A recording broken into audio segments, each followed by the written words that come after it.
how to sign out of your Gmail from all devices at once. So for that, what you're going to do is get to your Google, and on your Google search for Google device activity. Then this is the first link that you want to click into. Then from here, what you're going to do is sign into your account that you want to remove. So for example, this is not the account, so I'm going to select another account, this one, and in here you can see it is currently signing in the account.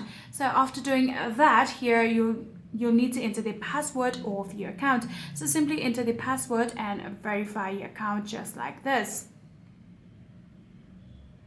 After doing that, tap on next, and like that, verify your account. So after verifying your account here, you can see this is the first page that you will be seeing. So from here, if you want to remove all of the devices, what you can do is, first of all, let's tap on one of the devices, just like this. This is not the device.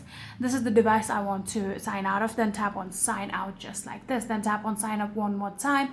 Then tap on OK, and just like this, you have successfully been signed out of that device. So in here, if you also scroll down through here, you can see these are all of the devices that you are currently signed into. So all you can do is simply tap on them, and if you want to sign out, simply manually tap on sign out, and like that you'll be able to sign out of all devices at once, and that's it.